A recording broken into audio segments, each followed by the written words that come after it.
राष्ट्र सर्वप्रथम, राष्ट्र सर्वप्रथम, राष्ट्र सर्वप्रथम, राष्ट्र सर्वप्रथम। जीएसटी काउंसिल की मीटिंग के विषय में आप मंत्री अतिशी ने प्रेस वार्ता कर जानकारी दी। इस दौरान अतिशी ने कहा कि कल जीएसटी काउंसिल की मीटिंग में कई महत्वपूर्ण मुद्दे पर चर्चा होनी है जो दिल्ली और देश के लोगों से जुड़े हुए हैं। उन्होंने मीडिया से बात करते हुए सभी मुद्दों पर प्रकाश डाला। कल भी जीएसटी काउंसिल की मीटिंग में कई महत्वपूर्ण मुद्दे आने हैं, ऐसे मुद्दे जो दिल्ली के लोगों से, देश के लोगों से जुड़े हुए हैं और जिसको लेकर कई रिप्रेजेंटेशंस मेरे पास पिछले कुछ दिनों में आई हैं। पहला जो एक महत्वपूर्ण मुद्दा कल की जीएसटी काउंसिल की मीटिंग में आएगा वो है रिसर्च ग्रांट्स पर जीएसटी लगने का मुद्दा। जैसा कि आपको पता है, अगस्त के महीने में देश के कई बड़े शिक्षण संस्थानों को केंद्र सरकार की तरफ से जीएसटी ना देने की वजह से शो कॉज नोटिसेस आए।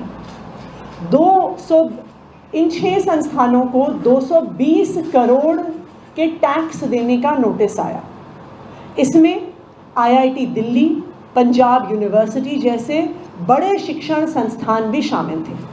केंद्र सरकार का कहना था कि जो रिसर्च ग्रांट्स आईआईटी दिल्ली को मिली हैं, जो रिसर्च ग्रांट्स पंजाब यूनिवर्सिटी को मिली हैं, जो रिसर्च ग्रांट्स अन्य कॉलेजेस और यूनिवर्सिटीज़ को मिली हैं, 2017 से 2024 तक का जीएसटी उनको देना पड़ेगा।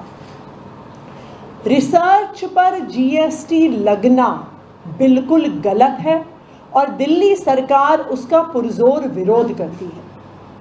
दुनिया में कोई ऐसा देश नहीं है जो रिसर्च ग्रांट पर जीएसटी लगाता हो।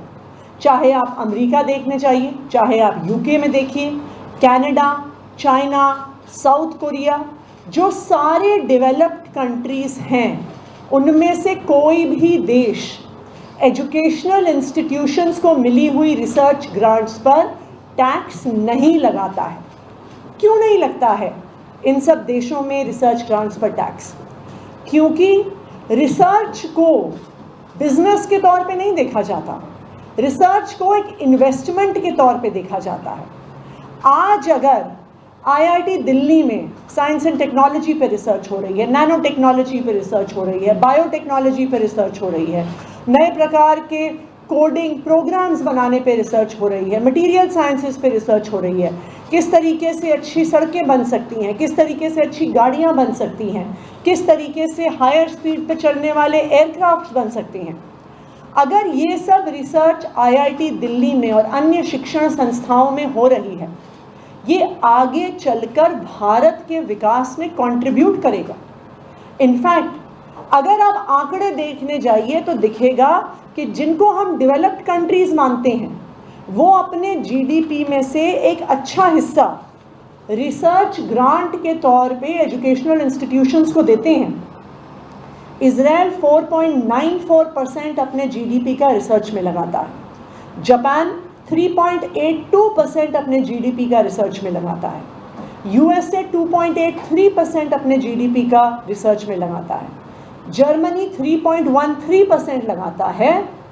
ब्राज़ील जो खुद भी एक विकासशील देश है, 1.16% अपना जीडीपी रिसर्च में लगाता है।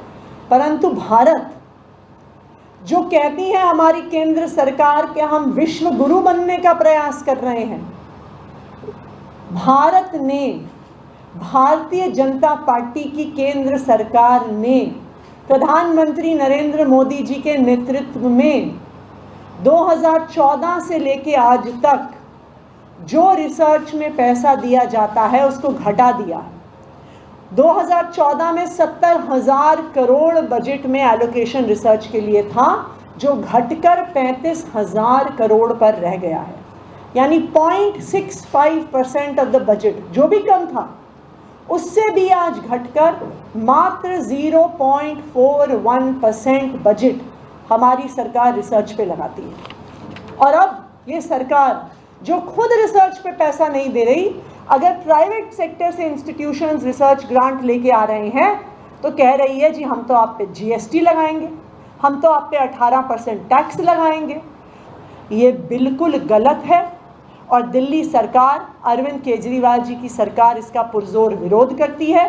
और कल जीएसटी काउंसिल में दिल्ली सरकार ये मांग करेगी कि जो रिसर्च ग्रांट्स पर जीएसटी लगाया गया है उसको तुरंत हटाया जाए और एजुकेशनल इंस्टीट्यूशंस को जो रिसर्च ग्रांट मिलती है उसे जीएसटी से एग्जेम्पशन दी जाए। राष्ट्र